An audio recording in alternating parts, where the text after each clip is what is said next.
Hello guys, welcome back to Anime Syndicate. My name is Eric, and apologies for not posting up a video yesterday. I was very busy, my family just came over. It was a bit hectic of a time. I wasn't able to post everything. I watched the show we were going to watch today, but again, I apologize for not putting a video. I'm going to try and keep up with putting daily content Monday through Friday. And to keep up, I might be posting another video today, just depends on if I watch anything else.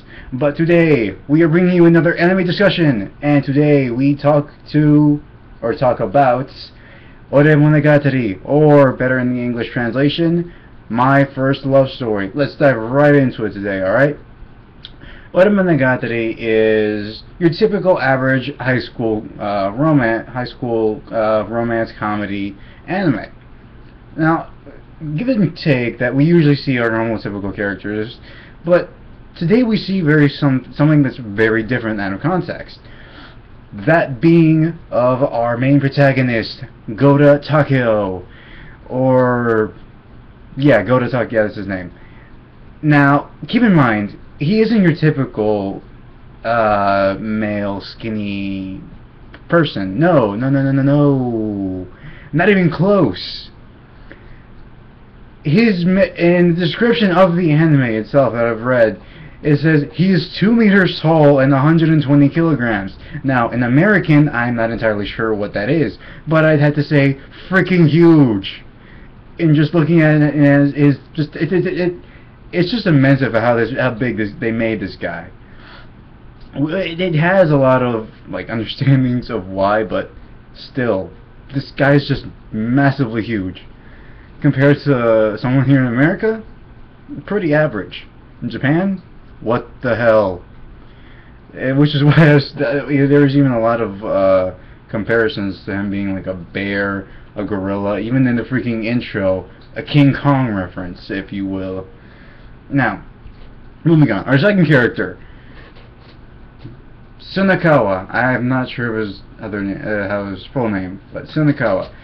Gouda's childhood friend, ever since elementary. They're literally neighbors. Their parents know each other so long, so they've been childhood friends ever since. Sunakawa is the book smart and keep smart kind of guy. He is very attractive in sense, because he gets a lot of girls end up falling for him. Here's a main point I want to point out. As for Gouda, now Gouda, when we see Gouda, we first see him. He's this giant, massive guy who could look like he could crush your head with his bare palms, which he might possibly just be able to. He's that freaking strong. But when we actually get to know him, it's the complete opposite, because the best comparison I guess you could find is he is a giant teddy bear. A giant teddy bear. And like any other person, he gets feelings for other people, other girls. And the one girl he was going to act, this was in middle school graduation. At the end, he was going to confess his feelings to a certain girl. Now, as he was going to the classroom to find her, to talk to her, she finds Sunakawa there as well. And what does she find? What is Gouda find her doing? Confessing her feelings to Sunakawa. Now, at the same time, but Gouda is, I don't think he's seen by Sunakawa. I don't think Sunakawa sees Gouda behind him when he does this, but he just turns her down, not because of he knows that Gouda liked this girl, but because, well, either he's not interested in the girl specifically, or it's just that he doesn't like these kind of clingy girls. It's unclear. For me, anyway. For others, others have probably understood it, but for me, it's kind of unclear. And now our third character, Yamato. Who is it's very hard to describe her as a girl, but let me just see if I can do this and best without making it sound any weird as it is. Now, Yamato is this very, very short girl. Very skinny, very small, very skinny, and she's very beautiful, beautiful hair and pretty face as well. But the way we meet her is something that typically happens a lot in Japan in the train systems. Sunakawa noticed that a man, at the corner of his eye, he notices a man was leaning up on a girl. And he sees that this man is groping? Someone help me with that word, because I have no idea how it's pronounced, honestly. I see it, I know what it means, I just don't know how to pronounce it. So, someone please help me. Groping or groping, just help me, please. Anyway, he notices this, and he tells Gouda. Gouda immediately goes and takes action in almost breaking the guy. Honestly, I feel kind of sorry for him, honestly, for the guy that was doing that. But he saves her, and at that instant, without us knowing as the viewer, Yamato and Gouda fall in love with each other. But we already know that Gouda falls for her. We just don't know that Yamato falls for him. Jesus, why do I keep saying that? Moving forward, she tries her best to thank and repay for saving her, basically. She bakes him cakes, she tries to get in contact with him, she asks for her number, etc., etc., trying to get closer to her. The main part in where they start dating lies with, well, I'm not really sure how to put this, but in the most adorablest yet stupidest way I've ever seen. But it's effective. Let me tell you this. Let me tell you how it happens. Basically, Yamato goes to Sunakawa's house because she's asking for his advice because she has feelings for him, and we are shown this. Actually, let me backtrack a little bit. Remember how I told you that Gouda, the girl that Gouda liked, had feelings for Sunakawa? Well, here's the thing. After that point, Gouda then puts himself in this mindset that no girl is gonna like me. I'm not gonna be popular with girls. No girl's gonna like me because of who I am. Yada yada yada. This is where the painful grunts of just irritation come in, but it's not a bad irritation though of the anime. It's an irritation of him only focusing on his friend but not himself. I'm not sure if that makes sense or not, but I'm trying to explain this as best as I possibly can. So when we say this, he gets himself in that mindset for such a long time, and because of this, he keeps himself saying that Yamato likes Sunakawa because of his looks, because of girls in the past always liking him, and no girl ever liking me. So it's possibly a chance that Sunakawa and Yamato should be together. It's more reinforced when Sunakawa says that she's a nice girl. This being that Sunakawa knows that Yamato likes Gouda. Moving forward to where I was. Yamato then goes to Sunakawa's house and asks him what she should do. And then Sunakawa, knowing, and here's the funny part, Gouda was already at Sunakawa's house beforehand, before she even got there, and to hide, he gets under Sunakawa's bed. To put into perspective how hilarious it was, imagine a bed just floating in midair, and someone just goes up there and sits on it and doesn't even question it. That's for me what just made it completely hilarious. And that's what happened. Yamato literally didn't even question or wonder if there was anyone under the freaking bed, because you could see it was like 2 feet off of the freaking floor. Anyway, Yamato then continues to actually say She has feelings for him out loud, and Gouda hears this. He comes out, they confess themselves to yes, that they like each other, and bada bing bada boom, they go out. Moving a few episodes ahead, there's this one episode that actually irritated me to the point where wanting to punch one of the characters. Now, it's not a irritation that they're stupid, but more, well, actually, yes, kind of that they're stupid and arrogant when it comes to a girl's feelings. Here's what I mean by it. The episode was, I think, the previous episode of Monogatari, not 18, but 17. We meet a guy, one of Gouda's friends. I'm calling him Afro Man because, yeah, you can just automatically tell him because of, yeah, Afro. Surprisingly, people in Japan have Afros. Yeah.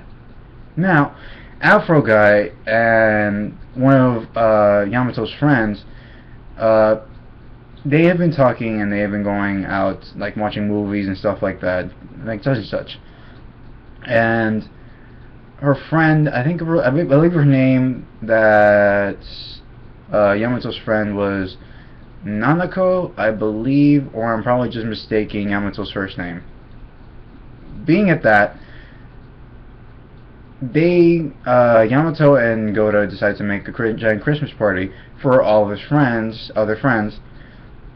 And in this point, Afro guy and the girl that he likes, they talk, and it's as if they're just, it truly pisses me off to see that you're with a girl that you like, but yet you act like you don't have feelings for them, and disregard everything else aside, just because you're in public.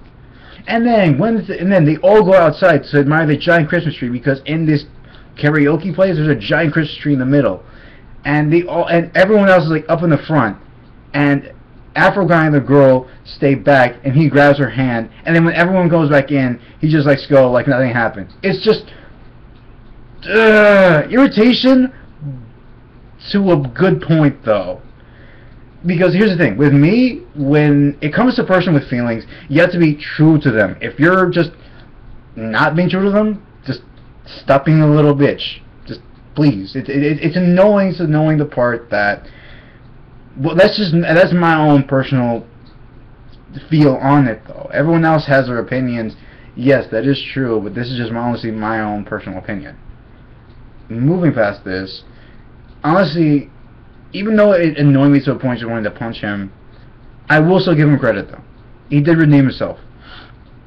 Because she runs out because, well, he was acting too much as if he didn't care, as if he didn't really like her, like she was just some kind of plaything to him, which is literally what she said. And at that point, Yamato goes after her, and so does Afro guy. And as it is, Yamato gets cornered by these people that have heard of the urban legend, aka Gouda. As this Afro guy shows up, he sees this.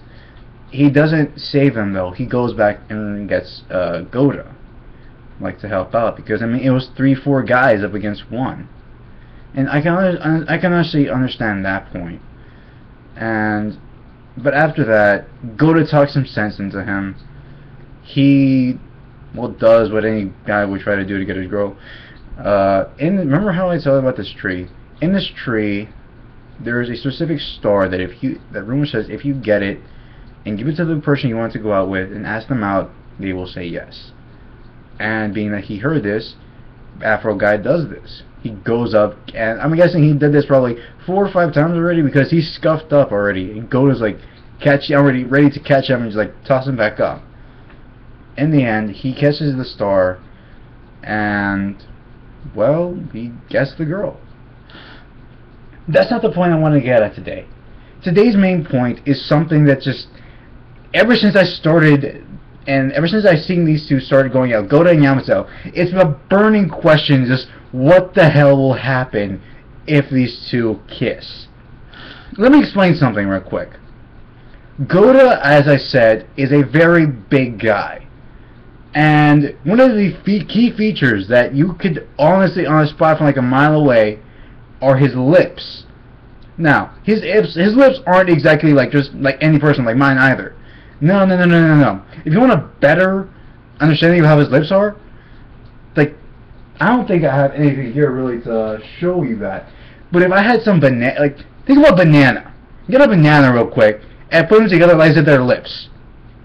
This is literally the best explanation of what I could say Gouda's lips are. I kid you not. If those of you that have seen the anime, you know what I'm talking about. And Yamato, she's a small girl. Her lips are like small, and and in this episode 18, it happens, and the way it just happens, what she does, it's just hilarious of how he describes of what he first felt. This is what he described, and keep in mind, he did not know that she kissed him because his eyes were closed because he was blowing out a birthday cake that Yamato made for him.